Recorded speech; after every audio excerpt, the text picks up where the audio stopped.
All right, do we have you in, sir? I'm in. I'm in. You got me in? Yeah, I got you in. We're having some difficulties trying to get everything up and running, man. I think everybody is kind of out of sorts after that ridiculousness we just saw on TV.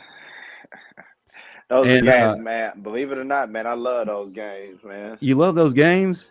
I do. I hate blowouts. I was expecting a blowout. I'm glad we didn't get a blowout, but I think it kind of feeds into what we were worried about, our secondary, that O line in the run game. Yeah, that's secondary. Listen, man. Before you got in here, I was talking about how Steve Sarkisian is a master at finding mismatches. hmm And he was able to do that all game long. And with Quentin Ewers in there, he was able to do whatever he wanted any given play.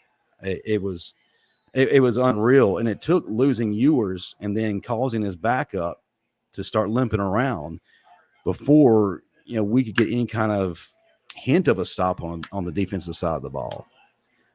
Some Bro. people are been commenting already about how the defense looked great, but how great were they when we were getting just dealt with before Ewers went out? Well, it was kind of like what we talked about earlier in the week on y'all show Tuesday night, man. When I had, we were talking about, it's like, bro, you want to expose Bama, you gonna have to isolate them boys, man. If you want to beat Bama, isolate them, make those linebackers cover in space, and I mean, it was just a lot. I mean, it was a lot of times, man, during that little series that Texas made, the run they made in the fourth quarter, man, the secondary looked like they were out of place, didn't know where they were going. I mean, there was no communication. Guys were not passing off receivers, and I mean, bro, we got ate up in that secondary. Listen, man, it was the same plays. It really wasn't anything innovative. Uh, Spacing, man, spacing, and I'm gonna tell, and I hope some parents that got some kids listening. Look, y'all sending these babies to a lot of trainers where they spend 98% of what they're gonna do 2% of the game. It don't work. The ABCs, the alphabets, be students of the game. Can't I don't care how what you did in high school. Can you learn the playbook in college? mm, very well said. I'll go to the chat real quick and see what's going on here. It is loaded up right now. Yeah, let's talk about this great point right here. David Yan, with so many mistakes and penalties, we still go away with the win. Feel blessed. Listen, I'm Nine in glad the we got the first, W. I'm glad nine we in the got the first W. half. But listen, what was it? 15, 16 penalties? Yeah, nine in the first half. That's been Not in the first since two. half. Yeah, I'm sorry, but that's not good football. A lot of what happened today was self-inflicted, things that you can control. And Nick Saban has always preached control what you could control. And for a lot of the game, they didn't control themselves. I mean, no, not at all. Even Will Anderson on that ill-advised late hit in the fourth quarter when the runner had slipped and fallen, he just launches into him. I've never seen Will Anderson do that before, but Frustration, man, adversity. And I'm not trying to be funny because I played there, but a lot of these guys don't know what adversity is. So when it does take place, it does transpire. How do you handle it? You know what I'm saying? right. Texas, I guarantee you, and honestly, I think that's probably the best game they're going to play the rest of the year. This was their natty today. This Yeah, was their yeah. national championship. So I don't see them being now eventually. Now, don't get me wrong, I'm a Sarkisian fan, but come on, man. I hope if anything, say better call him back. Hey, man, what what did you see that I wouldn't do? Show me your poker hand. What did you That see? He they might have about 10 pages of what he saw. right. But listen, we talked about and we bragged about these wide receivers this past week. Today, they were virtually non. Of course, until the final drive, and we had some big catches by Ja'Cory Brooks. He looked surprised. He actually caught the ball. We had drops. We couldn't get off of coverage. Uh, they were just beating up and down the field. What do you think attributed to that? Because coming into this game, Texas secondary was kind of questionable at best, but they locked down everybody. Is it because they're just that damn good now, or is it because this wide receiver group just isn't ready? No, one, I think one thing Texas did, they rose their secondary rose to the occasion. They knew what was on the line. I think we got too comfortable last week feeling like, hey man, we're Alabama. All we got to do is show up. And that's not the case anymore, man. That is no longer the case. So any given week, any given Sunday, I mean any given Saturday, it's anybody's ball game if you don't show up. Absolutely. Now, I do want to ask you, welcome in, Stephen and Smith. How are you, sir? Is your heart rate come back down, or you still kind of battling? Man, my heart rate's still up there, man. I mean, you look at this game and the way that Quinn Ewers was playing before he got hurt, and the atmosphere that was down there, and Hudson Card hobbling around and still trying to do something. It was one of those things where we could not calm down. We were not calm the entire game. Will Anderson, 3 to 4 penalties, unheard of, Mm. offsides. I mean, he was trying so hard to get a sack that he was out of sync. Defensive backs having just issues covering receivers. It was not the game you want to see. I mean, the only bright spots were, to be honest, the running backs and Jalen Moody. That was about it. Yeah, Jalen Moody had a hell of a game. He was dropping folks. He was making them regret their decision to play football against him today. But one thing before Steven came in that I want to bring up, Mike, how big of a deal is the chemistry between the wide receivers? I know that Jermaine Burton has experience coming in from Georgia, Hmm. and Trayshawn had a little bit of experience here and there this past year. And of course, Kobe Prentice, this is his second game ever. Do you think that had a lot to do with it? How long does it take a wide receiver core to really come together and have that solid chemistry? Man, honestly, bro, I think all of them got into that rat poison. Not to even to what Steve got on and said. He said, the Will Anderson. When you make promises, man, people are looking for them. When you got all these receivers and all these players every weekend now, they on their social media putting rap lyrics, quoting, you ain't in the game. You're focused on the NIL and not the NFL no more. You know what I'm saying? You ain't thinking about that that trophy holding up at the end of the year. You thinking about now. And what has happened is these boys gotten comfortable, man. Yeah. They are gotten comfortable. I remember people used to hate going to Alabama practices because, bro, Coach Saban used to start practice over. Look, hey man, well, you're gonna have to get some old juggernauts, man. I told you, man, you better get some gangsters out there, man. I need I need two church boys and I need three gangsters. That's gonna Three. balance out the whole line. And you were a little bit of both at Alabama. You were a church gangster, Yes, as Trent that's pointed out it. this past Tuesday night. Well, Stephen, can you kind of follow up with that, piggyback off of what he said? What do you think the issue is? Of course, if you want to, echo what he said, you're more than welcome to because it's clearly obvious. But do you have a different take, possibly? I'm gonna say this. What happened to the corners that played with no fear, that played with technique, and that just knew how to play the game? Because Xavier Worthy completely burned Alabama all game. Whether All it was day. him, whether it was number 4, Whittington, it didn't matter who Texas put out there. Kool-Aid McKinstry had about 3 to 4 penalties on him. Kyrie Jackson had a few on him. Jordan Battle's name was not called all game long, and Yeah. that was crazy. So I'm looking at this secondary like, okay, where are the guys?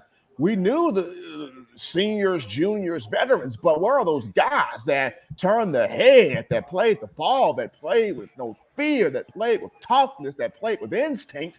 Where are those guys? Because it's no sense for one guy to be burning you all game. And then Quinn Ewers had a good first half, don't get me wrong, but where was the push? Where was the pressure? Like, no pressure Mm-hmm. got to that man. Oh, he sat back there and could drink a beer, watch Oprah, hit the Dougie, do all he wanted to do, and still sling the ball downfield. Well, let me ask you this. Let me ask you this. Do you think again? these boys are. It's kind of like I'm contradicting myself. I think they are looking at their draft board. None of these boys wants to get embarrassed. Right. They are afraid to get embarrassed. And you gonna play DB or receiver, bro, or even that O line. It's bound to happen. It's part of the game. That's what makes you better. Like you said, their fearlessness. Right. It's non-existent anymore. These boys are afraid of getting exposed, so they'll let a receiver catch the ball in front of them, and then I'm gonna make the tackle. No, bro, you need to be trying to put them clamps on them and get aggressive, take something away. Right. It's frustrating, but yeah, man, I think they are buying into that hype, man. Real quick before I start taking some calls, we finally got that up and running. Stephen M. and Mike, if you want to take this, any reason why Eli Ricks didn't play? I kept on looking for his number the entire game and didn't see it come across the screen. That's the question of the day. I mean, coming over, transfer from LSU, a lot of potential. I know Coach Saban mentioned he had some issues learning some things, but picked some things up. Had some reps there against Utah State. Just never saw him hit the field. I saw him one time where the camera positions to him and he has a towel over his face on the sideline. And I'm not quite sure what was the case there, but would have loved to have seen Ricks get out there. I mean, you had Kyrie Jackson out there, Kool-Aid was out there, Terrion Arnold was out there, and Saban said, hey, this is still a competition. Why wasn't Eli Ricks out there? Somebody may ask Saban this. Well, I'm gonna tell y'all like this. One thing about Coach Saban for sure. It could have been the way he practiced. If he don't like the way you practice, week to week is day by day. Either he may love you one day, may not can't stand your guts the next. It just depends on where you land on Wednesday and Thursday on his radar. Jimmy Wilhelm has a statement right here. Our portal gets not as good as we were dreaming about earlier. I don't know if it's too early to say that just yet. We're just at game 2. I think it may be just something as simple as attitude, just like Mike was saying. I thought Gibbs did pretty good. He did very well. I mean, he was a hero late in the game. I thought Gibbs did a great job. Now, Burton was quiet until the fourth quarter, late in the fourth quarter. Like we mentioned, we didn't see Eli Ricks out there. Tyler Steen on the offensive line. I mean, give Texas defensive front credit. They were pressure, real absolutely. Pressure. But they did better than a lot of people what we thought they were going to be. Well, they definitely had the desire to win. They definitely came with it. But listen, we got some guys in this chat or this the phone list. So let's go ahead and bring some folks in. Coach Smoke, you've been waiting the longest. Welcome in to the TDA post-game show. Go ahead, brother. We know you got a lot to say. I'm not gonna hold it up long today, man. I'm gonna be straight up. I'm disappointed. I'm very disappointed.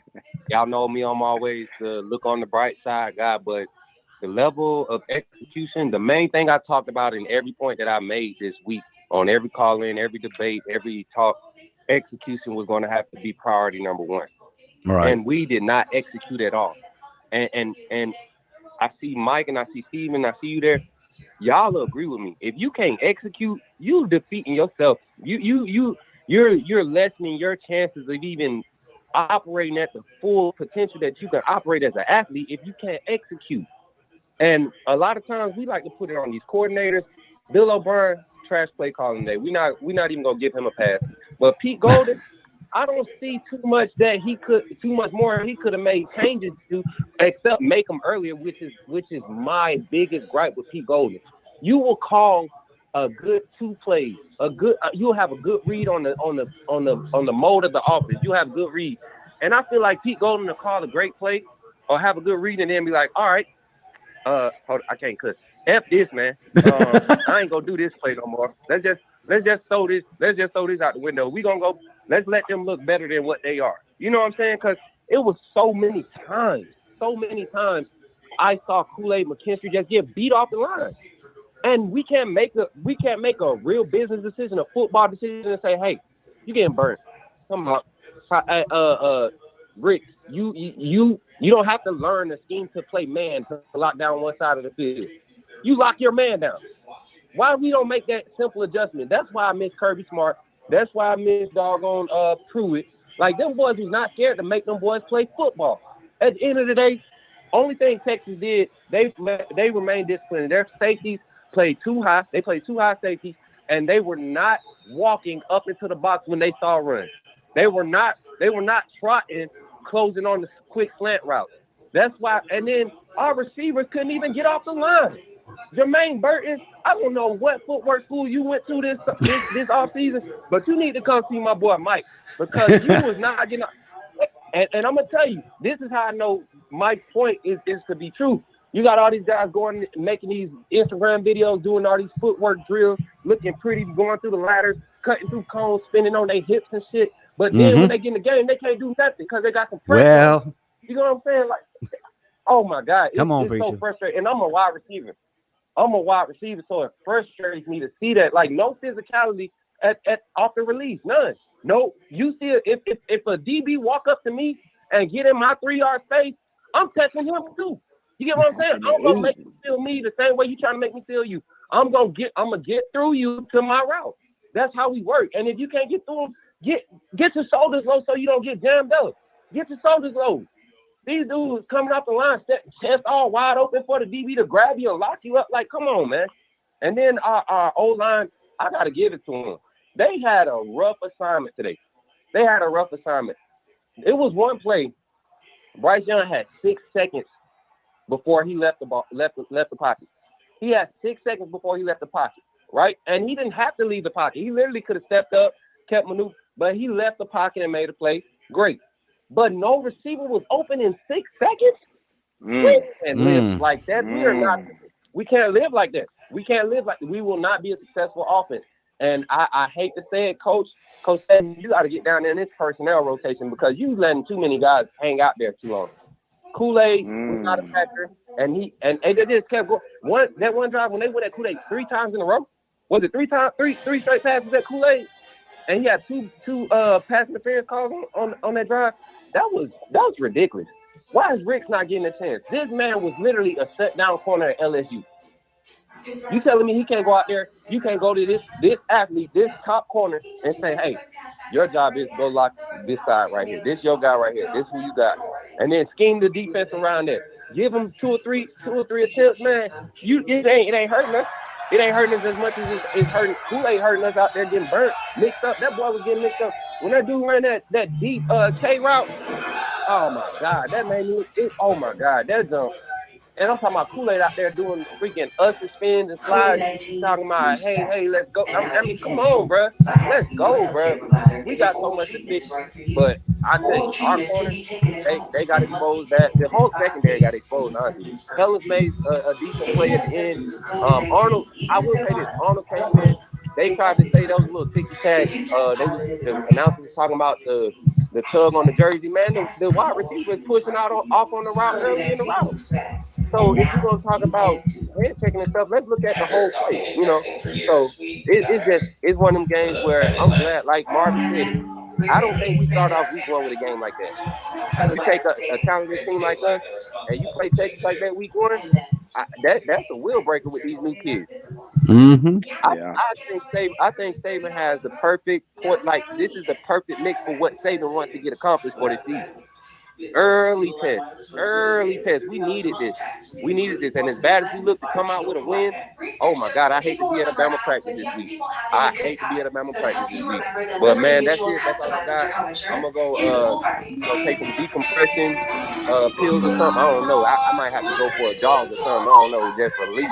Cause that done had to shit. So, Roll Tide family, much love, man. Appreciate y'all taking my call, man. And yes, sir. Glad to have you in again. Yes, sir. All right, well, let's get to our next caller. Welcome into the post-game show. You're on with Justin Riley, Stephen M. Smith, and Mike McCoy. State your name and where you're calling from, and go ahead and let us know what you think. What's going on, sirs? Yeah, this is Tobias out here in Fresno. What's going on, man? What's going on, Tobias? Listen, I've been trying to keep up with what you're saying in the chat.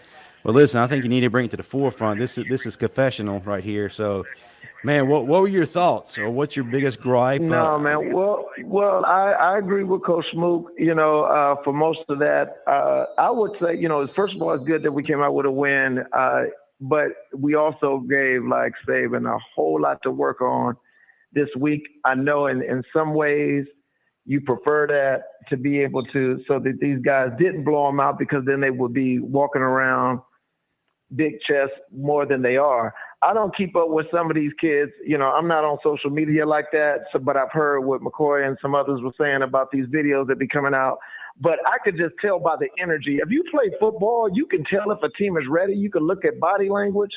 And I told my wife, we were sitting here watching, and I said, you know what, this NIL is killing the sport. Mm-hmm. Like, I'm glad you can make money, but man, during season time, you got to be locked in. And I do put some things on O'Brien. I said in the chat, like, what is this cat doing? However, this is not Pop Warner football, people. So you can get rid of all the coaches if you want to, but this is not Pop Warner football.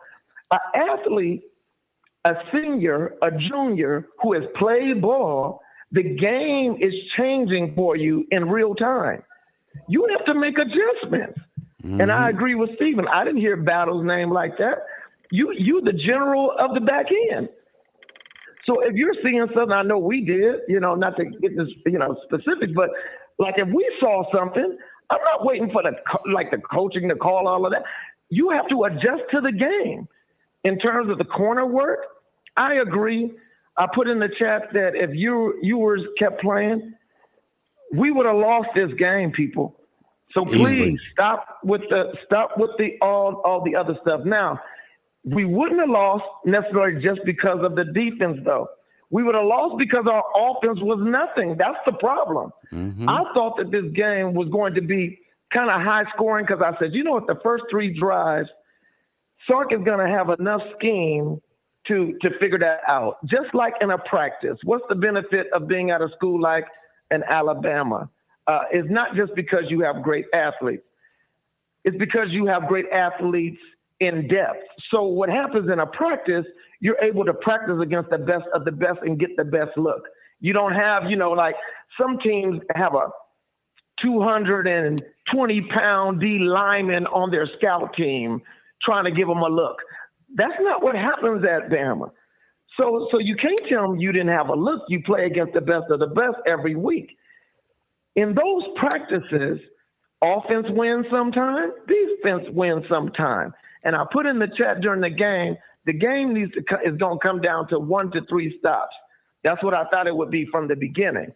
I did not think that Bama's defense was going to be able to shut down a Sark offense that has the experience of having already been at Alabama, coached every day against Golding. I didn't think that was going to happen. So I know some people were saying that. I can't believe you. I don't know why you can't believe. This man, the whole coaching staff from Alabama is sitting over on Texas's sideline. So that was going to happen. But I think the biggest key was Patterson. I put it in the chat. He is a genius at defense. He knows how to make much out of little. And him being on that sideline, I believe it was just a great coach game. Now, to the players, they got to do some soul searching. And guess what? It's not like you can just go to a couple of meditation sessions and become a great athlete. If they haven't prepped, because clearly they didn't prep. Clearly they didn't prep. Clearly they didn't know assignments. Clearly, to me, when I saw some of the quick passes that was happening, I was like, okay, that makes sense. They're gonna nullify Will Anderson. They're gonna nullify the Turner kid. You go back and look at the film, people. I know I'm gonna go back and look. They were double teaming every time. They were supposed to. That's called good coaching, good scheming. However, what I was shocked about is that nobody could make a play. I was blown away by that. And then about you were getting hurt, that's called a football play. I didn't think that was roughing. I called that a football play. When I was playing, that's called a football play. However, he got hurt. Hope the kid is better. But then they send in Carr. and we hobbled him. And I started feeling like it was Texas A&M all again, all over again. You got a hobble quarterback back there who's still eluding tacklers, acting like Bo Jackson. I was shocked. And here's the thing: I know listen. I love Bryce. Bryce, if you listen to this, I don't want any of these kids I don't want them ever feeling like dog, because it's so hard to be a student athlete. Those of us who have done it, it's hard. You got to go back to school. You got to study the next week and go to. It's hard. So I'm not trying to down anyone. However, I am so glad about Bryce's comeback win. And I know that everyone is throwing pixie dust around him. However, they had enough time in off season to get their chemistry together. I don't understand why when he's scrambling, they're not coming back to the ball. I don't understand why these quick throws are not being caught. I don't understand also why he's holding the ball so long. I don't understand also why he won't tuck it and like run. He's a little dude. You got to tuck it and get up out. He kind of jogging around like, listen, it's wonderful when it works. I'm scared for the kid to get hurt. He got to tuck it and go. So I just kind of think all the commercials and everything, I was hoping that I would be able to go into retirement loving college football. I like NFL, but college football, you in it for the love of the game. I'm hoping this is not the start of like WWE stuff. You know how you watch WWE and you know that it's fake, but you still kind of get into it. Yeah. You get into it. I kind of feel like that's where college football is going, because these are 19-year-old kids, 20-year-old kids. We're putting a whole lot on them. And if that's where it's going, man, I would hate it, because like McCoy, what McCoy is talking about is something completely foreign to every one of these kids, that you're showing up, putting your belt on every day for the love of the game, and I'm going to dominate the person in front of me until they give up mentality. That's a dog. Anyway, I'll continue to support Roll Tide. Roll Tide. Thanks for that call. Well, let's go ahead and get to our next caller. I mean, very passionate. Really enjoyed that one. All right. Welcome into the show. We appreciate you waiting patiently for us. If you would state your name and where you're calling from, and go ahead and let it fly. Hey, man, as you can tell in my voice what I've been doing. Hey, man, I can get an idea. Man. This Jay from Sheffield. You know the what up, Jay? Man, I know you about to bring it. Come on now, preacher. Let's go. What's Steven in? Steven is right. Is down there? I'm right here. I'm right here, Jay. I'm right here. He's down there at the bottom screen. Man, listen, y'all. What I've been calling in all summer with the same complaint. Bill O'Brien sucks. It ain't even nothing else to say. Bill O'Brien sucks. He ain't never did nothing for the game of football. He ain't never been good at his job, man. You had Tom Brady for 1 year. Man, I'm telling you, me and my 11-year-old, we can go out there and win a Super Bowl with Tom Brady. Anybody can, man. And that made this man's career. Bill O'Brien sucks. I've been putting my name on the petition to get him up out of there. We need to go get somebody that want to run the ball, man. You get an 80-yard touchdown, and then you come and throw the ball 3 straight times. That don't never make sense in the history of football, man. Every time you open in the drive, you coming out and you passing the ball on first and second down. What's wrong with you, man? What's wrong with you, man? You thought we want to blame the offensive line. We can't get no groove on the offensive line when you coming out here and you calling these plays. Well, we don't want to pass block right now. We want to put it on somebody, man. It's that simple, man. Let them boys loose and let them put it on somebody, man. You want to keep calling these pretty little pass plays, and Bryce, you want to keep jogging your cute ass off to the sideline and so. Listen, man, you gonna get hurt. You gonna get hurt, man. We lie, you boy. We don't want to see nobody come a 300-pounder come roll up on your ankle because you want to be cute on the sideline. And so, man, get on out of bounds, man. P. Golden, boy, I'm proud of you, P. I'm so proud of P. Y'all. And you know I've been calling for Pete Job for 5 years because every year we've been giving this man an excuse, man. Ain't no excuse this game. Pete, you did that, dog. Now I understand the cornerback complaint. Yeah, man, we should have been rotating them boys.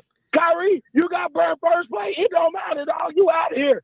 You gave up more than 20. We talked about this we talked about this all week, dog. You gave up more than 20 yards. Come on, Arnold. Oh, you gave up more than 20. Oh, Ricks, come on now. That should have been they should have went ahead and did that, but hello, Brian. Run the ball, man. Jace get then you when you want to run the ball, you put in right there. Come on, man. All summer I've been saying Bill O'Brien, lack of creativity now. What's Steven at? How would you Steven tell me if I'm right about this man or not? That was incredible. Look, in Jay's defense, he's been saying it all summer on the show. He's been saying it all summer. I'm gone, man. All right, brother. Roll Tide. And listen to Steven's response when you jump off. I'm gonna say this, y'all. Jay from Sheffield been calling it the whole summer. When I tell you the whole summer, I mean the whole summer. Now the thing that really kind of just rocked me in this matchup, the penalties. That's what got me. 16. 16. And these were penalties that killed drives. I go back to the drive where Texas got the first touchdown on. There were 2 third downs. Will Anderson was lined up offsides on both of them. And on both of those third downs, Jalen Moody makes a big stop. You're supposed to be getting off the field. They kept both of those drives alive. Just uncharacteristic, uncalled for penalties that almost led to Steve Sarkisian getting the win. Because once Bama got the penalty number 10, I'm like, what in the world's going on? I thought Nick was going to go on the field and punch a referee in the face. Because I'm looking at Coach Saban, and Coach Saban was like, trying to throw some hands on the ref. He may as well have done it. I mean, hell, we already had 16 penalties. Why not get one that actually is going to count for something at that point? That's what I'm saying. It's like the whole game, and I get it. Folks were saying the crowd down there, and yes, the crowd down there had a big deal with it. But when you have, and like Mike was mentioning, when you got guys that are so bought into their own hype, and not only are you bought into your own hype, now you try to do extra stuff. You're so bought into your own hype that, okay, I'm not getting what I'm supposed to get because of the expectations that people are putting on me and the praise people are putting on me. So now let me try to do something extra.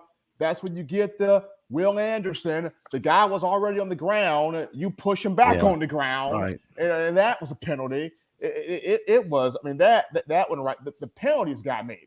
I mean, thank God for Will Riker. That's all I got to say. Thank God for a field goal kicker and Will Riker because, man, he may not get the praise he deserved, but Bama hasn't had a foot like that since Jeremy Shelley. Thank God, Will Riker. Lee Tippin was great too, Mike. But thank God, Will Riker. He was. Smelly was there with me too now, so I know both of them. You know what I'm saying? I ain't that old. You feel me? That's 12 years ago. Anyway, shout out to Kevlar, the welder, Reclaim Your Brain for the $9.99 super chat. We really appreciate that. Hey, Kevlar, you just bought my biggie bag. Appreciate that. Well, a couple of things I want to bring up. First of all, Jay, at one point I thought I was listening to TJ Jakes, the way his voice was getting at one point. He was fired up, but you know, I gave Bill O'Brien somewhat of a pass over the summer. I'm reluctant to say the word pass, but I understand last year because of the poor offensive line play, 43 sacks, that maybe his play calling was somewhat limited, somewhat handcuffed. Well, it seems to me like he went back to what we were doing last year, and he stopped running the ball. He continued to force the issue of the pass when clearly we were having some success on the ground. The passing wasn't really hitting. So why does he continue to steer away from the run game? I mean, you know, Jace, 81 yards to the house, exploded. Why not build off of that? it's not sexy to run the ball. Well, I get that, man, but damn. It rolled last year. He can add that to his resume. What? I had a Heisman Trophy candidate who won the Heisman. So again, it's more of the same thing. It's not gonna change, man. We don't know if he's gonna be here next year. He trying to get his stuff together so I can go ask for more money when it's time for me to go. You know what I'm saying? At the end of the day, it's business. We talking about these young boys, these babies. These coaches got hidden agendas too. You know what I'm saying? So it's all about me right now. It's not about we as a team. And two things give you perspective. Like I tell people, the real you is you when your attitude when you're poor, and the real you is your attitude when you got money. Mm-hmm. You know what I'm saying? What is your attitude gonna be? And that's what we got to get to the meat and bread and the potatoes with these kids, man, or these young boys. Figure out what it is. What makes these kids tick nowadays? What do they need? What do I have to do to get you to perform at a high level? Because obviously, it's not you playing in Alabama. What more do you need? You know what I'm saying? So that should be all you need. It should be, but it's not enough now because now we talking. It goes back to money. Now I can go anywhere. I go to the highest bidder. It's no longer about any. Tell me why. How many? And I'm not. This may be too early. How many guys did Georgia bring in from the portal this past year? None. Yeah, I was about to say I can't think of any offhand. Clemson, they didn't bring none. So I'm just like, these are historic programs. Why we got to go to the portal? You got these boys. You got a kid in Birmingham. You got kids in Mobile. You got these small town heroes. You got kids in Mississippi, but you got to go all the way to California. Come on, man. Give me some gangsters, man. Give me these cornbread, been in the sun all day, hot. Hey, my mom ain't got a pot to piss in or a tree to piss on kids. That's what I need because they finna give you everything they got. Stop getting these divas, man. I agree. Who will be Instagram famous? Like you said earlier, man, they're more interested in posting these epic pictures and training montages and all kind of things to draw attention to themselves. I don't think they really understand what it means to go through the process of Alabama. They just think that it just leads to social media fame. So they're missing the whole. They're missing it. I'll just say that. But we got to take another call. Well, welcome in to the TDA postgame show. You're on with Justin Riley, Mike McCoy, and Stephen M. Smith. If you would, state your name, where you're calling from, and let us hear what you think about today's game.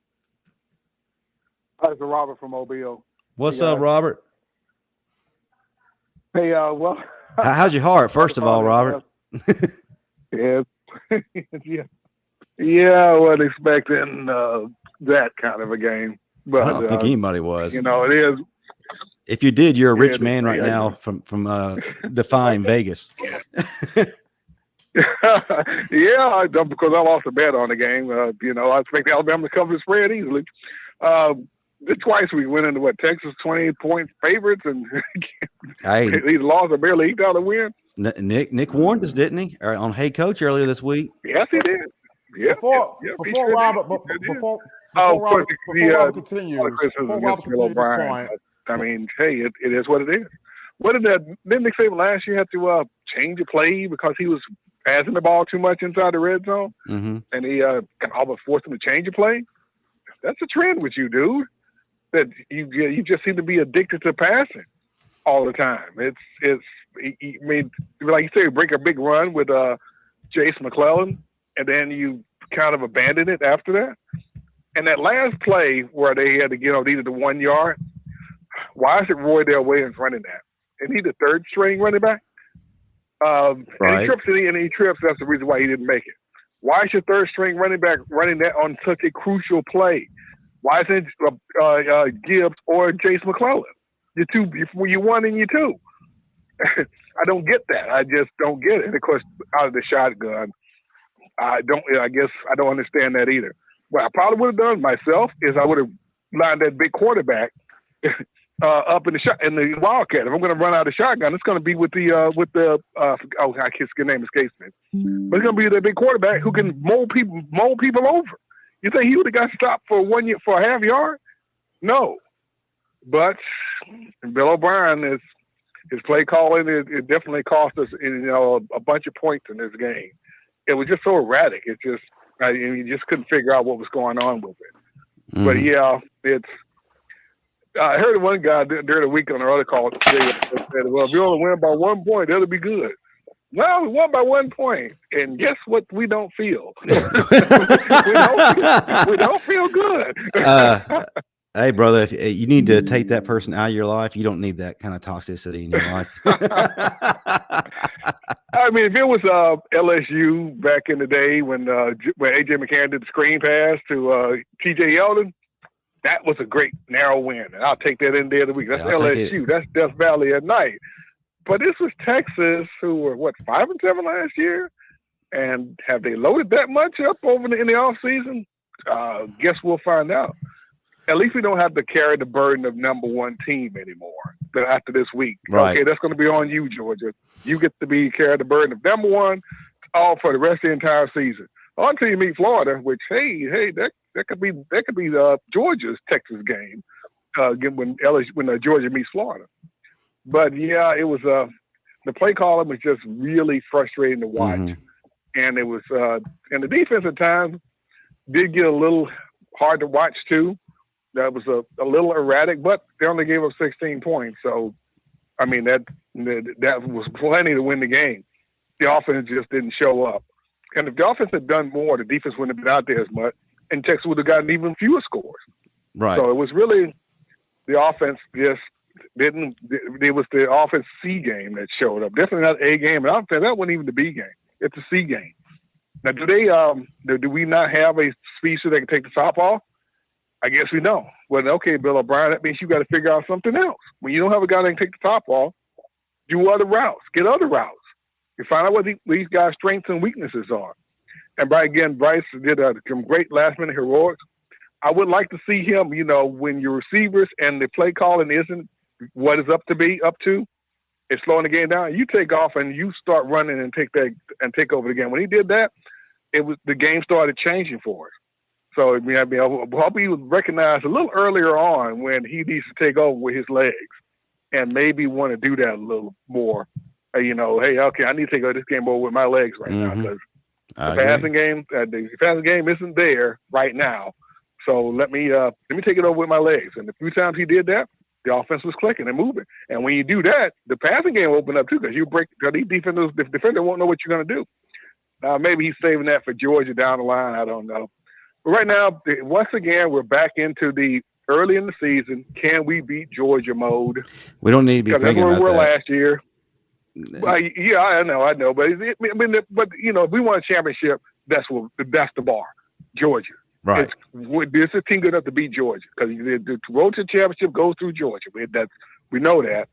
Well, I say we know that. Like you said, anything can happen in the season. Georgia may not make it. I doubt it, but they may not make it. But the bar is Georgia right now. Can we beat Georgia? And I'd say no today. Now, can that change? Hopefully it will. But Bill O'Brien really needs to check himself and figure out how to run the ball. Because if he don't, we've had this complaint last year.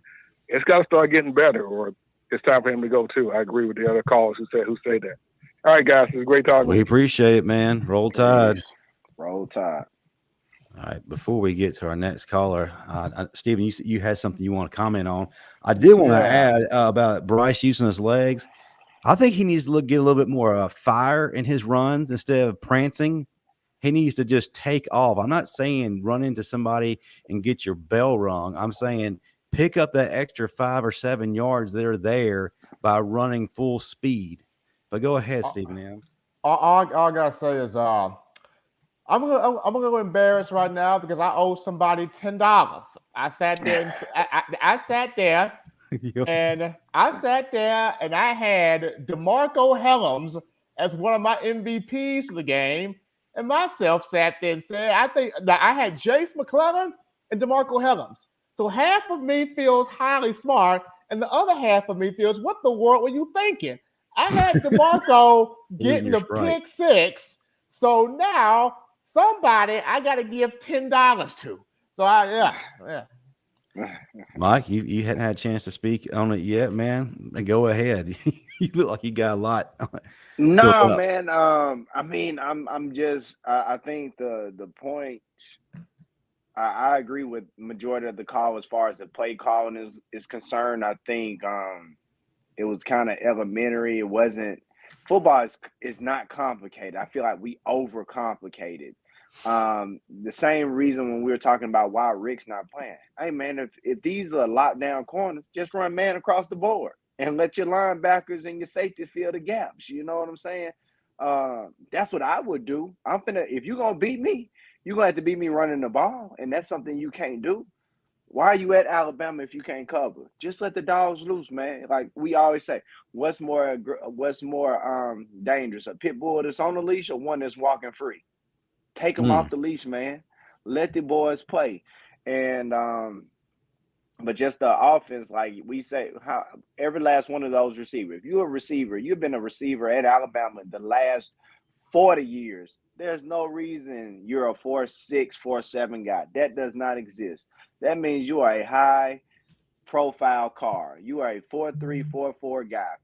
Even your tight ends run 4.5, 4.6s. Mm-hmm. You know what I'm saying? So that's a lie to say that we can't blow the top off. I just don't think he has it in his arsenal. I don't think he trusts his receivers or his quarterback to give him the ball. Because if he did, we'll be doing it. And to the previous call when he had mentioned Roydell Williams. Now Roydell is strong now. That's one thing about it. He's a power back. I don't know if I would have had him in there in that on that particular play, but obviously there's some type of confidence for them to put him out there. You know what I'm saying? So the boy he is like that. I know he tore his ACL last year, right? Yeah, he did. Before last. It was last year. So I mean, he back in the rotation. I said he looked all right last week. So I wasn't upset with the call, but I get it. But I think we are overcomplicating football, man. It's a hat on a hat, and like you said with Bryce, hey man, this is what you want. This is what you sign up for. You better lower that shoulder, man. You better get them extra yards. And the tight end and the hurry up offense, I don't think he was ready, man. I think he was limited because it wasn't a sense of urgency there. So, I got a lot in my mind. So, but I get better comment when people call and ask, and So, well, we got some people who are waiting, so we've been waiting for a while. We're gonna take this next call. Finally, we're gonna let you in the room. State your name, where you're calling from. Welcome to the post-game show with Justin Riley, Mike McCoy, and the illustrious Stephen M. Smith. Justin, this is Lucian. What up, Lucian? I want to bid you and Steven and Mike hello. Got some things to say for my first call in. So first off, I'd like to harp on the offensive line. Please do. I feel like our guards got pushed around like bullies today. We couldn't run the ball on the inside, which pretty much closed off our whole offense. And I feel like there needs to be a change there, whether it's at left guard or right guard. Obviously, Kendall Randolph wasn't doing it for us all day, which is why he got replaced by Javion Cohen, who should have been starting in the first place. But I digress from that. Also, do we have middle linebackers at Alabama anymore? Because I didn't see number 10 involved in any play before the fourth quarter. And my man Marvin Constant has been harping on that fact all damn summer. Excuse my language, but all let damn it summer, fly, buddy. He's been saying that we don't have middle linebackers. And game 2, we still don't have middle linebackers. I ain't seen none of these dudes cross the line of scrimmage to hit a back in the backfield. Now, is Bijan Robinson that guy? I don't think he is, because we got him and Jace McClellan and Jahmyr Gibbs in our backfield in our own practice time. So I feel like we'd have been prepped for that, and Henry T ain't done nothing. All last season, making tackles, 8 to 10 yards. Yeah, it's impressive. He had 113 tackles. I'm not impressed. I'd rather you have 40 tackles inside of 3 to 5 yards, and, that's all it be. But again, I digress. I'm also going to harp on, why was Kyrie Jackson out there? Now, I'm not saying the kid ain't talented, but where is Eli Ricks? Eli Ricks has been known to be a shutdown lock, to be that guy that goes out there and shuts down your main receiver. Now, I get that Bama's a new playbook, but guarding a wide receiver out on an island ain't new. And Kyrie Jackson got burnt like the toast I made this morning. So number 7 needs to be in the ball game. And as far as Kool-Aid, shit, I don't drink that shit because I don't like sugar. And Kool-Aid ain't affecting one bit. On punt return, say that again, Lucian. Or goddamn covered. Because that man letting everything through. Show me Terrion Arnold and Eli Ricks. I don't want to see no number 1, number 6 the rest of the season. And then I'm going to get into this point. If I see number 94 on the field again over Jaheim Otis, I'm going to fly down the T-town not to talk, because DJ Dale has been getting pushed off the ball the last 3 years. Yes, I did see Justin Bay finally make a few plays in the backfield. But Tim Smith, can we get Tim Smith like on an ISO? Quit putting that man in the middle. Put him at defensive end where you listen to him start. And, man, and this is the last point I want to make. I'm sorry, but I got to hit it. I love it. I love it. Come with it. I got to hit this hard. Do it. For these defensive people that love Bama football like me. I know we done thought that this is going to be the best Bama defense that we've ever seen. Now, folks, I'm going to tell you something. I done deployed twice. I done been to war. This ain't it. These dudes is not battle-tested.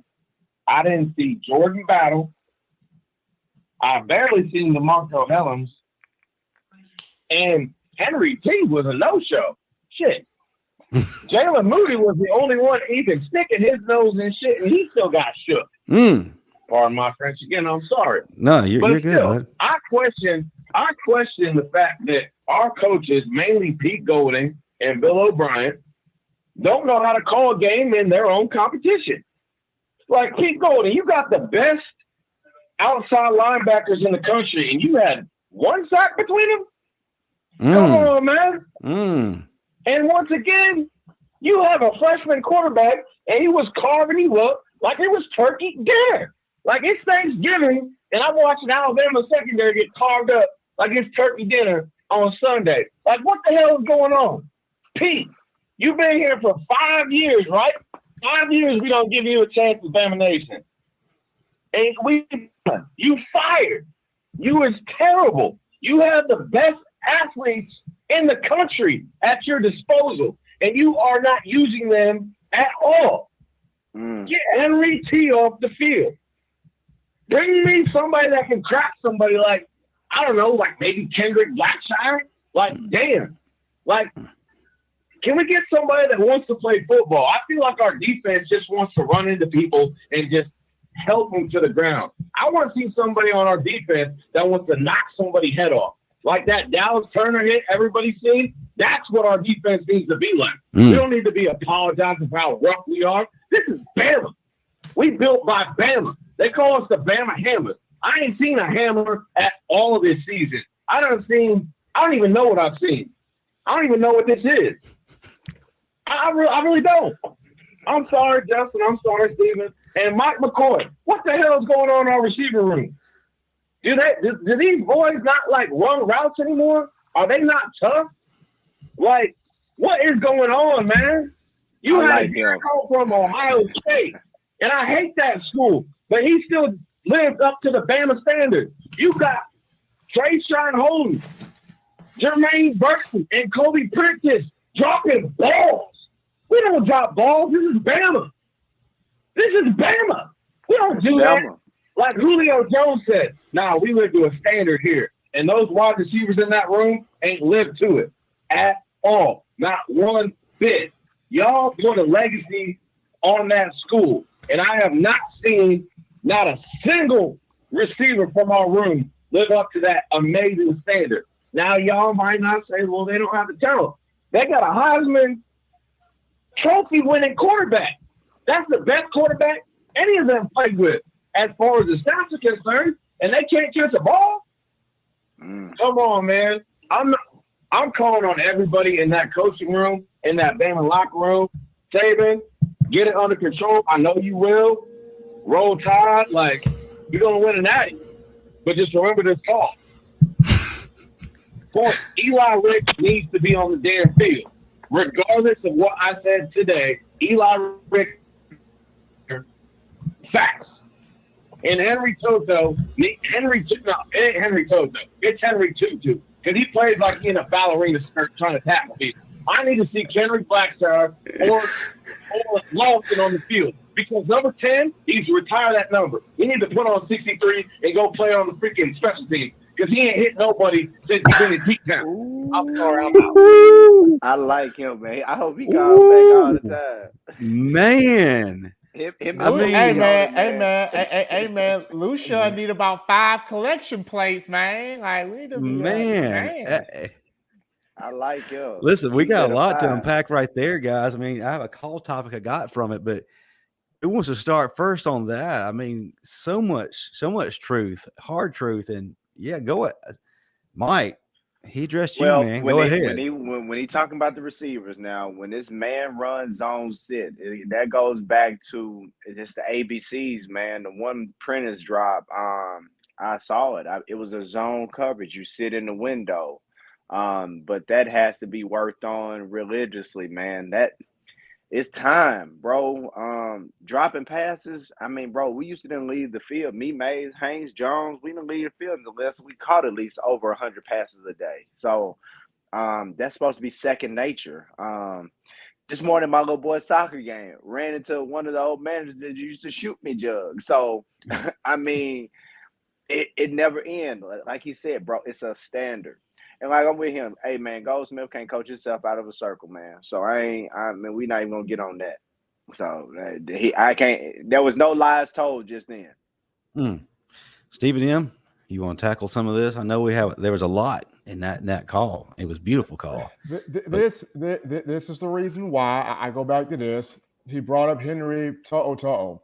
Kendrick Blackshire is the backup linebacker, and I've said this since Blackshire came in. Kendrick Blackshire, you look at this dude, he looks like a transformer, an Avenger. And I've said this, Justin. He looks like the love child of Reuben Foster and Mac Wilson.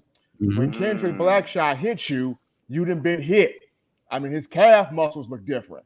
His upper body look different. And this is a young man that he need to be out there on the field. I've always been one to say, let's have Blackshire middle, Deontay Lawson weak side, run it that way. Now, Jalen Moody has stepped up absolutely, but at that middle spot, you gotta be a different type of cat to play middle linebacker. Rolando McClain was a different type of cat. Dante Hightower was a different cat. C.J. Mose was a different cat. Reuben Falls, these were all different dudes. These dudes had some screws missing, but that's what made them elite. Kendrick Blackshire, he got a couple of screws missing, but that's what Alabama needed that position right now. Oh, I completely agree. Shout out to DFIN, $10 and the super chats. Really love Lushan's call. Hey, and I do agree with a couple of things that Lushan said. First of all, how much longer are we going to experiment with DJ Dale before we realize it ain't working? Jaheim Otis had one of the most impressive games, fought into fall camp, and then in the scrimmages. So what more do you need to see from Jaheim Otis to show you he deserves to be on the field? I mean, I get it. DJ is a senior. I'm sure you have a little bit of loyalty to it, but sometimes stupidity is worse than loyalty. And forgive me for saying that about our illustrious defensive coordinator in the Alabama program. If it's not working, stop doing it. I mean, look, man. I mean, Mike, Justin, we both saw Jaheim take out Utah State's whole offensive line. The whole offensive line on one play. I mean, the dude, it's unreal to be 300 plus pounds and move like that. I equate that to Terrence Cody. It was unreal for Cody to be 360 plus and move the way Cody moved. And I can see some similar things here with Otis. So I don't know why he is not starting completely in the middle. Tim Smith has stepped up. He's giving you something.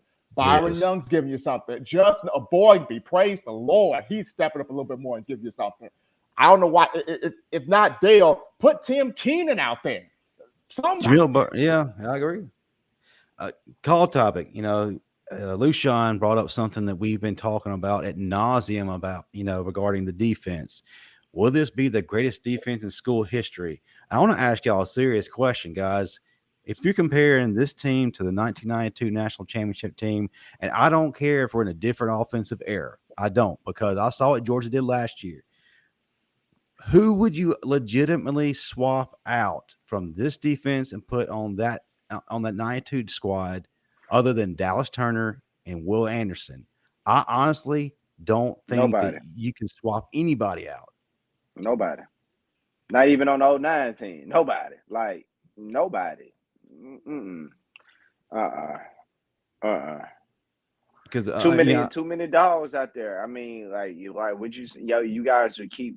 I mean, we keep going back down to it. Is these boys they ain't letting them. I'm finna say sack drop, but they ain't letting them drop, man. You know what I'm talking about. I'm trying to be classy, but they ain't letting them drop, man. It's commercial, bro. It's falling in line with the society we live in. You're afraid of offending somebody. Like, I'm not gonna knock your helmet off and help you get up. Like, we don't do that no more. I'm old school. If you want to be great, you got to understand, no, everybody's not going to like you. Like Coach Saban always says, if you want everybody to like you, sell ice cream.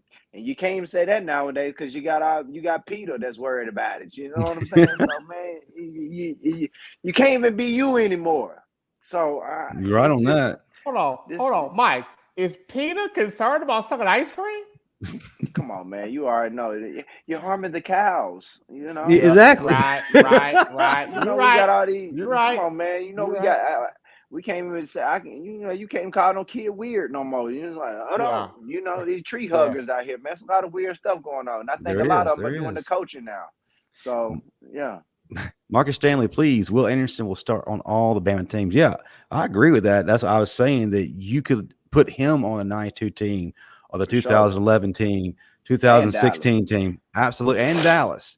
But across the board, you can't sit there and argue with me about swapping anyone else out. No one is going to make George Teague or Antonio Langham sit on the bench. Not going to happen. No, not in this backfield. Nobody gonna make Tyree Jackson. Nobody gonna make Kareem Jackson and Marquise Johnson sit the bench. Javier. Hell no. Cyrus Jones, Marlon Humphrey, Tony Brown.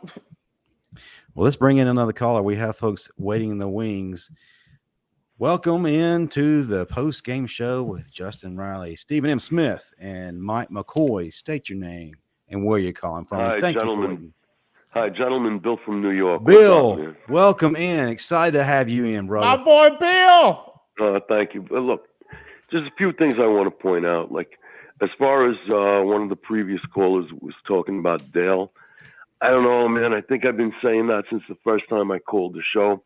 Not a fan of his. I wish him well. You know what I mean? But, like, he gets pushed around, and he makes no penetration whatsoever. And he never has, except maybe a couple of plays here and there.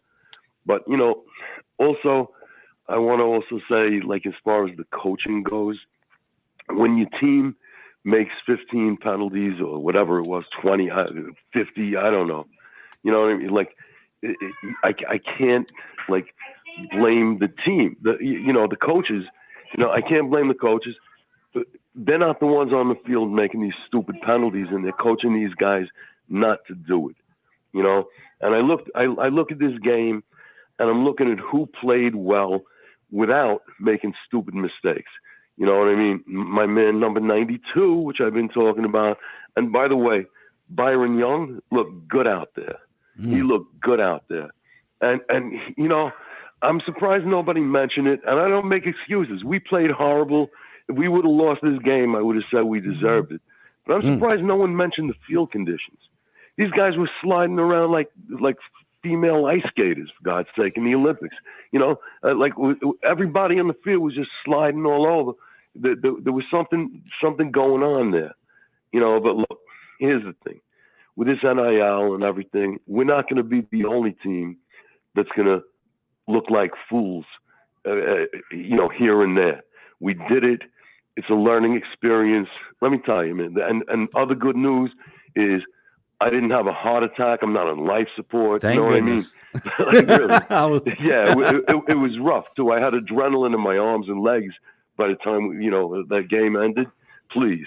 You know what I mean? I'm getting too old to be like this. But, what I'm saying is you look at these plays, and Gibbs, that missed block was so crucial. Bonds dropping that ball, but he's a baby. Him, Francis, the kids. We're bringing him around. We were lucky to win this game. I ain't giving up. I'm ready to play these. A&M, please bring them to Tuscaloosa. We ain't gonna be sliding around like Dorothy Hamill or whoever the hell she is. You know what I mean? Yes, we're sir. gonna be in Tuscaloosa playing football. We're gonna kick people's asses.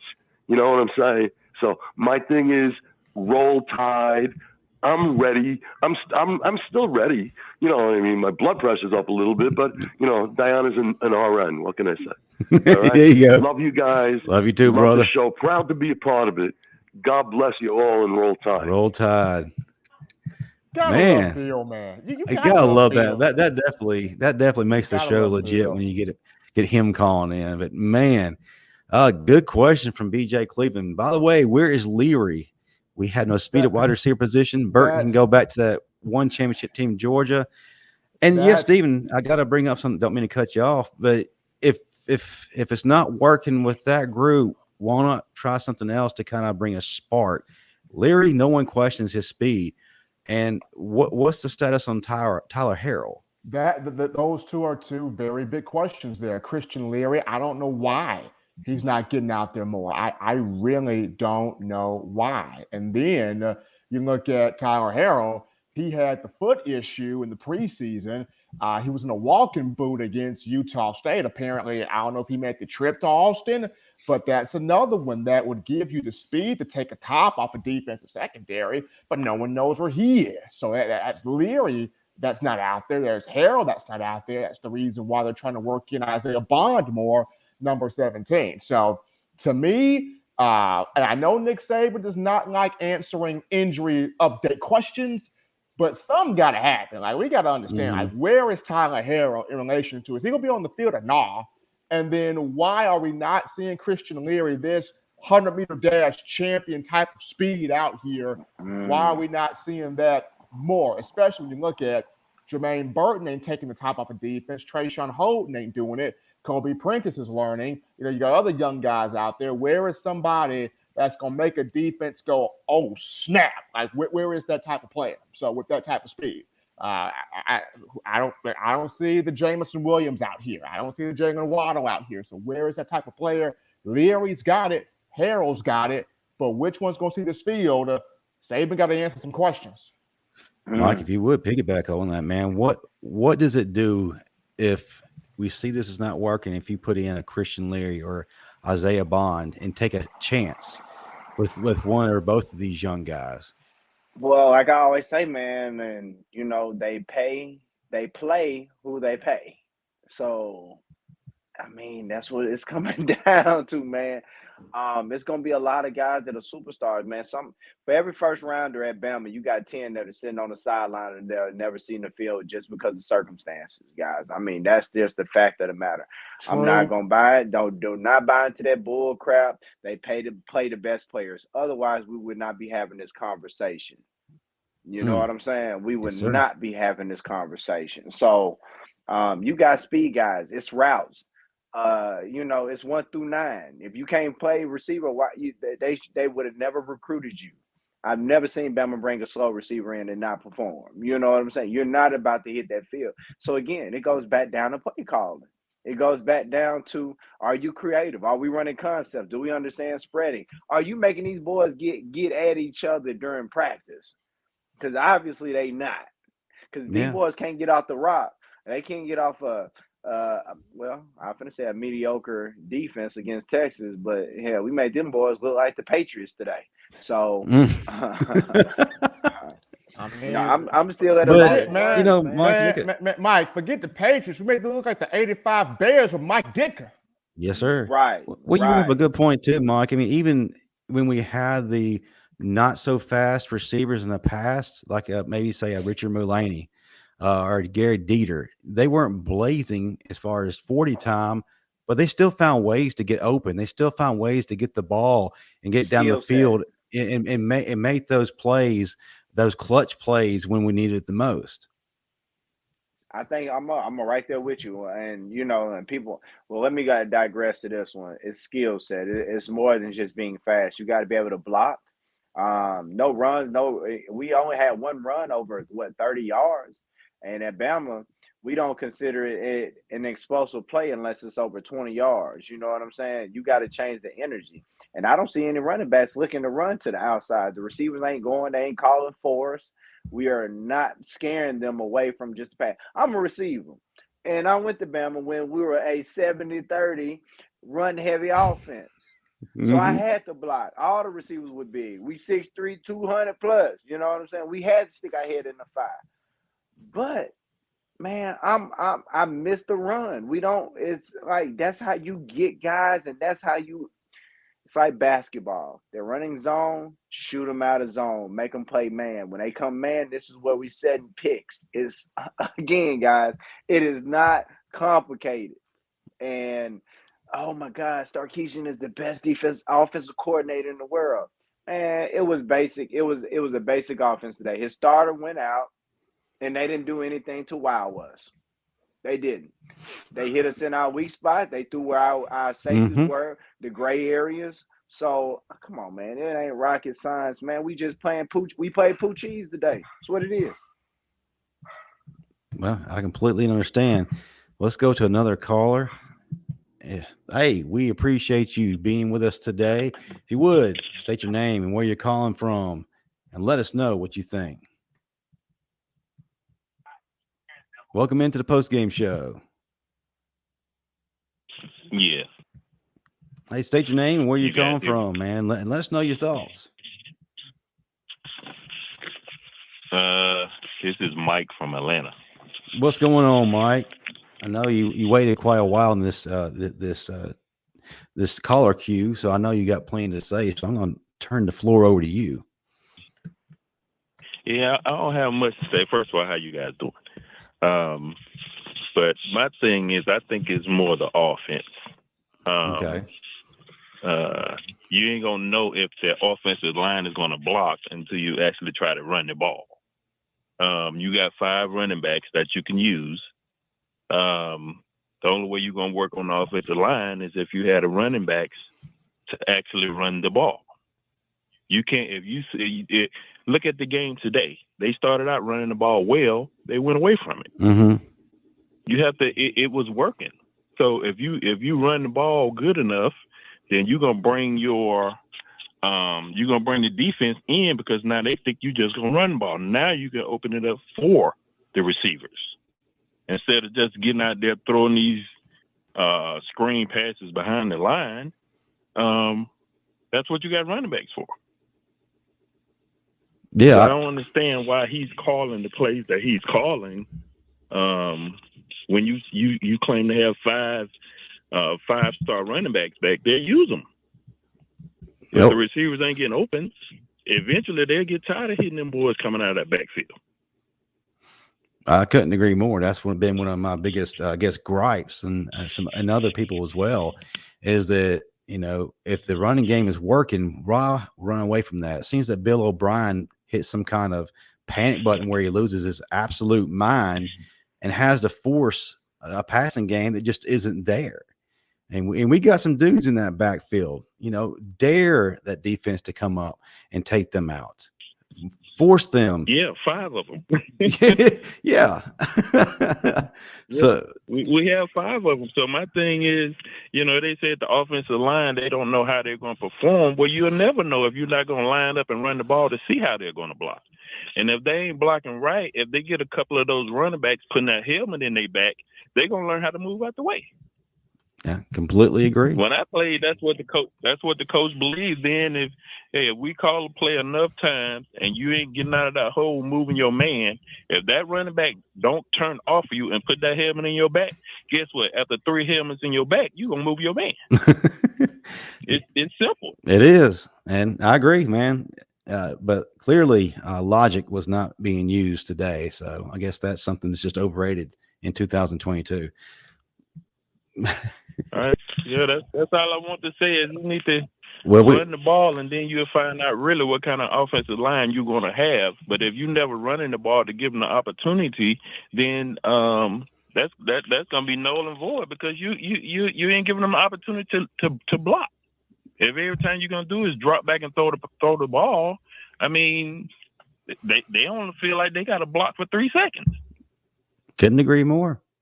Well, listen, man, we greatly appreciate your call. We got some more folks in the queue, but man, yeah, thank you. And Roll Tide. Thanks, Roll Tide. Man, couldn't agree more, Mike. It seems to be the consistent theme, man. Run the ball until you can't anymore. I mean, these guys, we got some studs there. Use them, and don't just run it up the middle 4 times. Kick it to the outside because they were stuffing that middle today. So why not kick it? Go ahead. No, I was gonna say I didn't see you. How many bubble screens did we run? How many jet sweeps did we run? How many tunnel screens did we run? How many third down screens at all did we run? You know what I'm saying? Because I'm looking at, defense was on the field too much for me today. Honestly, I feel like we were, it wasn't a team that start Keisha. He's a high-powered offense. That's why they score so fast. So I told my wife, I said, we're gonna win this game because I said he's gonna score too fast. And exactly what he did. And you gave Bama time. If I'm O'Brien, I'm finna slow the game down. I'm finna slow it completely down. I'm finna wear and tear. And then when you bring them safeties up, 1 or 2 down in that box, I'm finna blow the top off. So he was spot on, man. Again, man, there's no excuses when you have that type of talent. Do we have too much talent? That's what it sounds like. That's a good point. And you just don't know how to use it. So you got all these Ferraris, you just ain't got no drivers. Right. Hey, shout out to NFC Boys for the $4.99 super chat. We greatly appreciate you. This bringing another caller.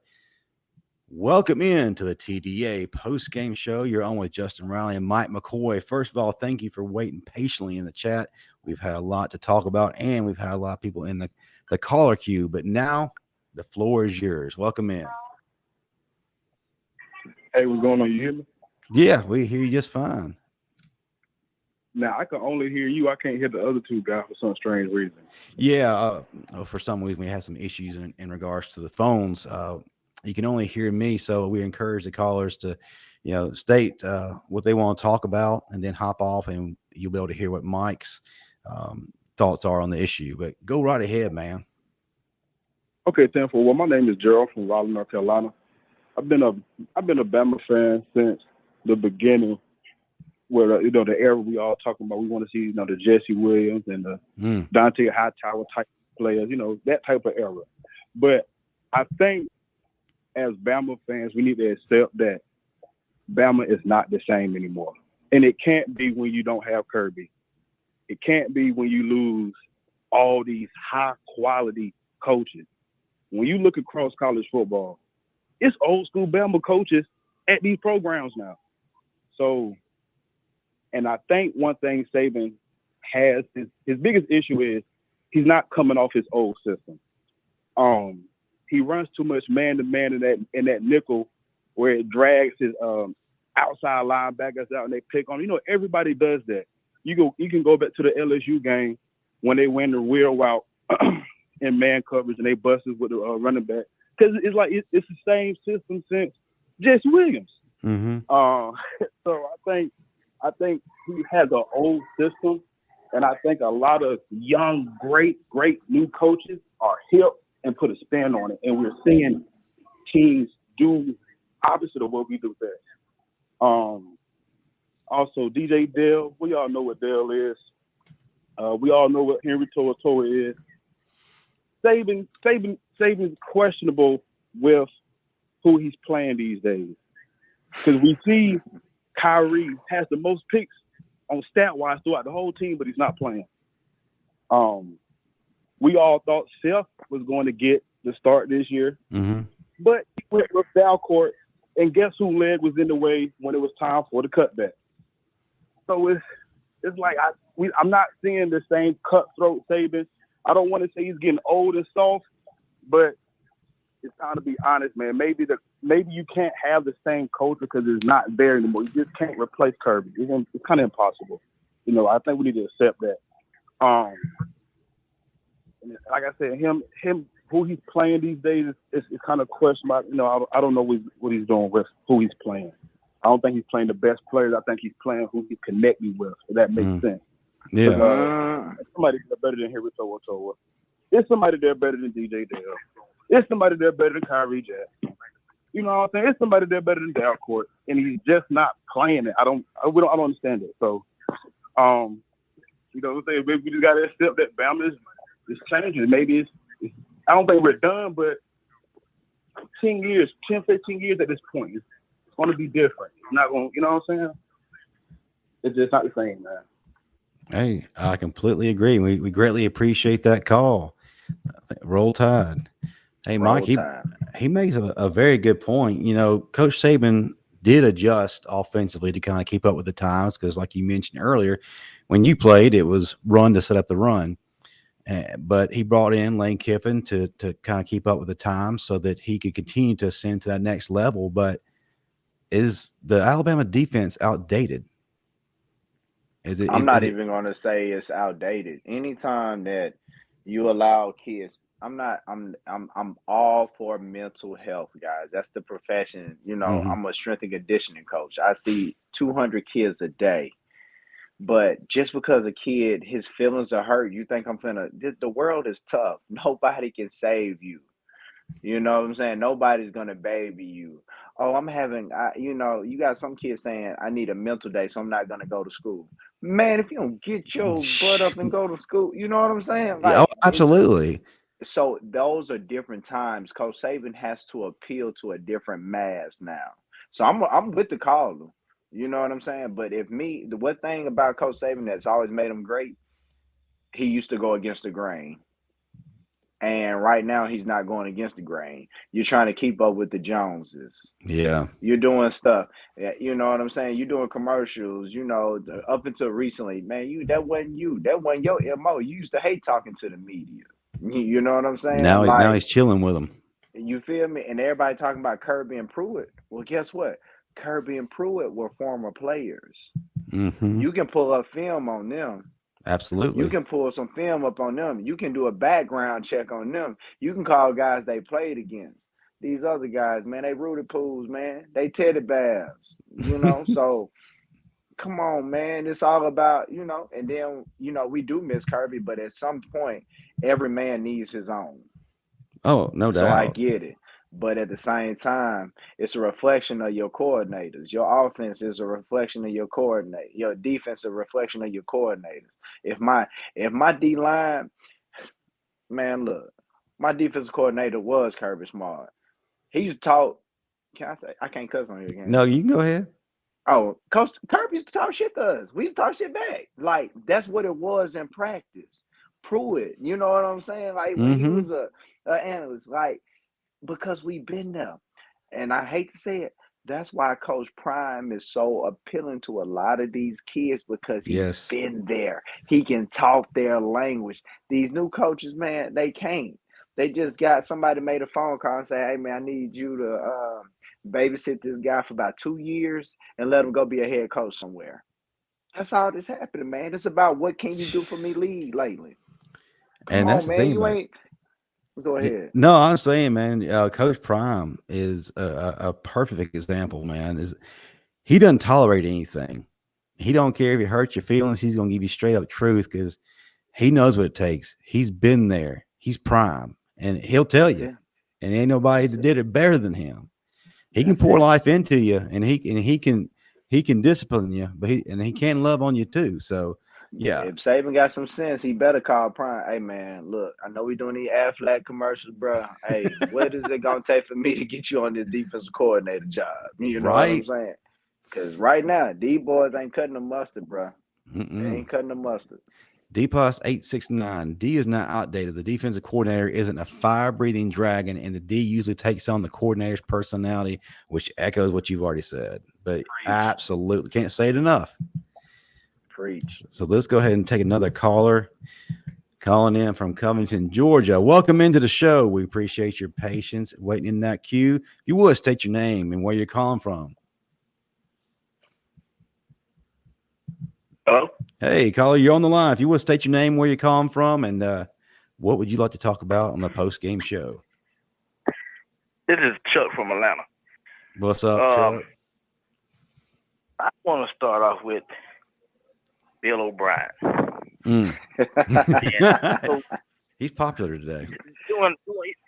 At the end of the week, when everything's all said and done, you have your players of the week and stuff like that. But I got you got fired of the week.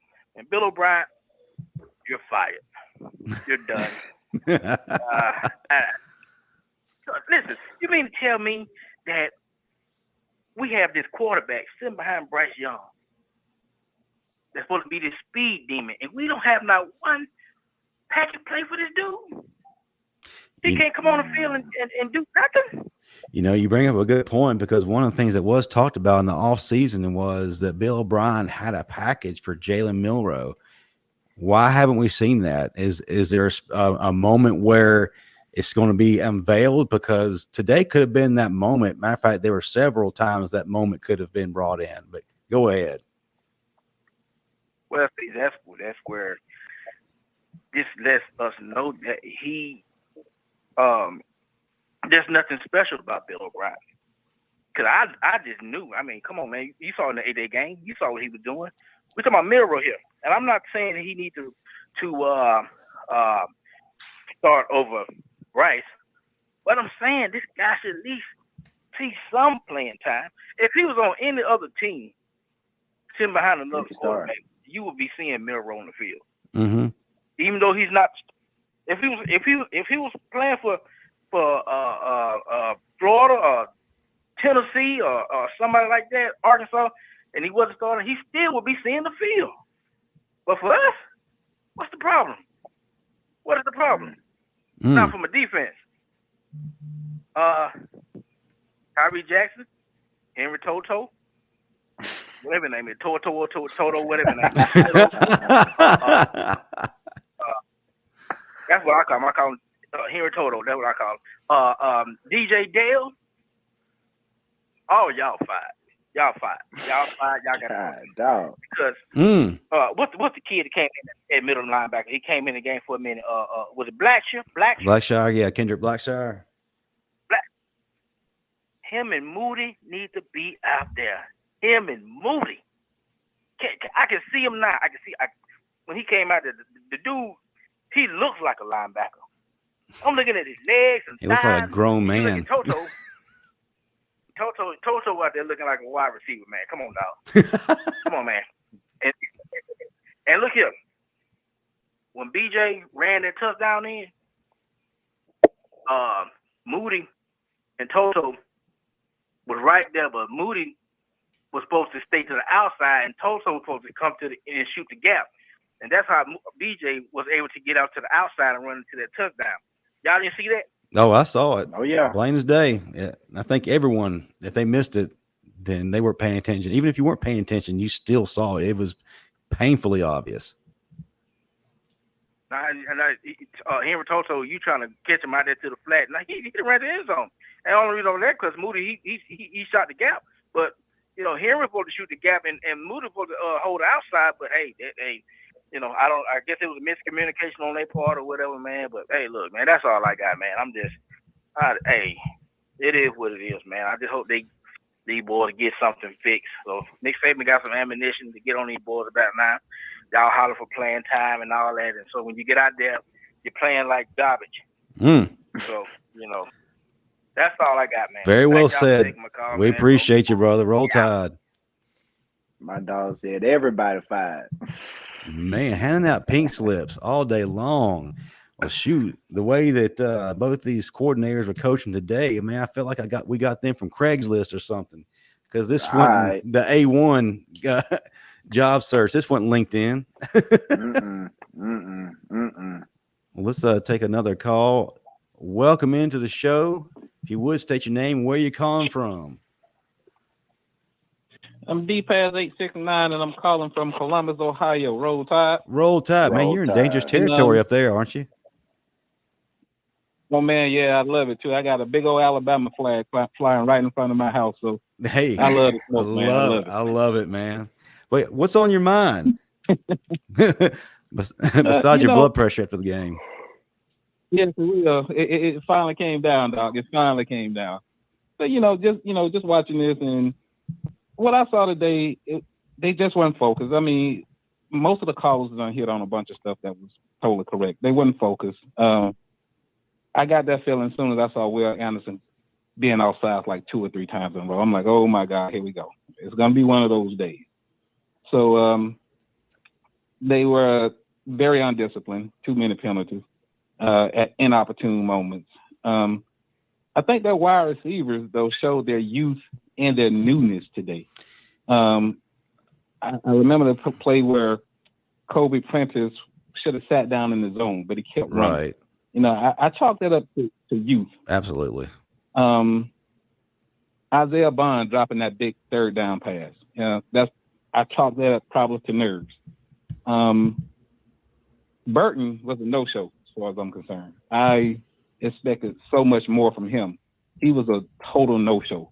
The little bit he gave us in the 4th quarter, I'm like, dude, I don't think Georgia's crying that you came to Bama with you playing like that. I'm beginning to wonder if don't think so either. I'm with everybody else. I was saying this as early as the 2nd quarter. Where is Eli Ricks? Because last week against Utah State, I think he got in on the third series of the game. Mm-hmm. And I figured maybe that was the rotation. Maybe he come in 3rd series, and constantly they keep running Kyrie out there, and he's getting toasted. And I'm like, oh my God, where's Rick? Where's Rick? So I'm on the internet searching. I thought maybe he got hurt or something, but I couldn't find anything. So I guess I'm just going to listen to Nick Saban's post-game press conference and see if he has something to say about why that guy didn't play, because he clearly, even last week against Utah State, to me, he looked like the best cornerback out there on that field. And it didn't even look close to me. I'm going to jump on the bandwagon with Bob. He got to call better plays, man. When Alabama was rolling, when we had Tua and Mac Jones, I'm gonna go in a little different direction than I hear a lot of people go. What I saw was we passed to set up the run then. And the passing game was so prolific that it would open up lanes for the running game. And people like Najee and Josh Jacobs and all those guys was able to gas people and kill them. I understand people want to run and set up the pass, but if you take away the 81-yard run today, you take away that one run, we ran 23 times for 80 yards. I think that's why they were throwing the ball. Not to mention, we're supposed to have one of the 2 best quarterbacks in the country. So I would rather see them being a little bit more aggressive in the pass game. I just don't know if Bill O'Brien has the imagination or the ingenuity to come up with a really effective pass game like Sark did and Mike Locksley. I rarely see an RPO ran anymore these days. Rarely see it. And I sit there and I think, if you got a guy like Jahmyr Gibbs in the backfield on an RPO that pops through that first line, that's probably going to the house a whole lot. And we just don't see that at all anymore. I'm not so big on the NIL being the problem. I've seen Bama play some crappy games before NIL, I just think they just showed up today and they just weren't there. They maybe they thought they would go out there today and just roll out the jersey and put the helmet out there and Texas was going to lay down. But I think someone said it earlier. Texas' whole coaching staff is ex-Alabama players. I mean, ex-Alabama coaches. So, yeah, they're going to know Bama. They're going to know some about their offense and their defense. It was just a rough game today. I'm glad they got the win. A bunch of teams seem to be struggling today. A whole bunch of teams seem to be struggling today. But one more thing, I kept hearing people say, sit Bryce Young, which was crazy to me. Why would you sit Bryce Young? I don't think he says sit him. I think they're more so saying bring some packages in with maybe Jalen Milroe just to kind of change things up. You know, just have some bring a spark, but not sitting him. That I definitely agree with. I definitely agree with that. On that 4th and half a yard, I'm sitting here screaming at the TV. Why are we in shotgun? Why are we running with? I know Roydell is a strong guy. I get it. But you mean to tell me you don't have a package for Jalen Milroe who lifts the whole gym? Oh, my God. Entire he lifts the whole gym. And you don't have a package for that guy to get either a quarterback sneak or how about when we used to line Terrence Cody up in the backfield and have him blow everybody back? I mean, we do it's like none of this stuff anymore. And it's mind-boggling and frustrating. And like Mike was saying here, no screen. The play calling is just so bland and it's so frustrating. It's been like this for 2 years now. So yeah, I'm on board with everybody else. Bob probably needs to roll. I get it. I get they want to keep him around for continuity. I get that, but this is getting ridiculous. It is really, really getting. He's gonna cost us here at some point. He cost us with pretty much injuries, but his play calling didn't help us out last year either. But it's really, really frustrating now. So completely understand. That's about. Well, that's about all I got. I like a lot of what everybody's saying, and just I'm hoping we'll get better. It's still early. This is game 2. Grow, so. You're right. Exactly. Well, we greatly appreciate your call. But Roll Tide. Roll Tide. Roll Tide. Yes, sir. All right, Mike. We've been on this thing for about 2 hours. I think we got some things we got to run off to do. But before we close up shop, being in that locker room yourself, being one of the leaders, where do we go from here? What are you telling these young guys if you're one of these older leaders? And what do you take from today? Either you're going to win with us or you're going to watch us win. It's either you're going to roll with us or get rolled over. We don't need no dead weight, man. That's what it's really got to come down to. The coaches shouldn't be running. I mean, let me tell you something, man. When you want to win a natty, the coaches don't. All they do is manage. The players run the team. And right now, it seems like everybody's got their own agendas out. There's too many hidden agendas. It's too many hidden agendas. I don't feel like they don't have the same team bonding, the same team chemistry. It's literally it's an NFL program, man. So, hey man, I got my thing. I'm gonna holler at y'all later. Prior to when you saw one of us, you saw all of us. And like I know, when you go through stuff together, when you face adversity, whether it's running, lifting, or the coaches pissing vinegar at y'all or whatnot, that's the glue that keeps y'all together, because no matter what, this guy on your right and your left, that's your brother. He got your back. As opposed to, man, it's your fault, or you did this, or they did that. It's too many, and I feel like and I know it's a lot of false promises being promised to a lot of these kids. Oh yeah. They probably told that kid Milroe, hey man, we're gonna keep you, we're gonna put some packages in here so you don't transfer. And come on, man, there's no reason why you couldn't put him in that system today. There's no reason why, hot as it was today, why would those, bro, you can rotate 4 in, 4 out every play if you wanted to. 2 in, 2 out. However, you know what I'm saying? Like even with the running backs, like it wasn't any sense of urgency whatsoever. No energy on the sideline. That's the type of stuff where you miss a Cochran from. You know what I'm saying? Energy no matter what. Even when the players don't want it.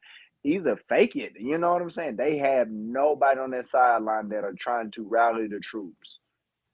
That's a huge point. And what I do appreciate with the strength and conditioning staff is bringing to our team from a physiological standpoint, the fact that they don't bring to the field what Coach Cochran brought to the field, that's missing greatly. If Coach Cochran's there, completely different look on that sideline. And those guys are ready to kick teeth in and not apologize for it. Well, listen, folks, we have been here for almost 2 hours now. We greatly appreciate everyone being on with us, and hopefully everybody's calmed down just a little bit.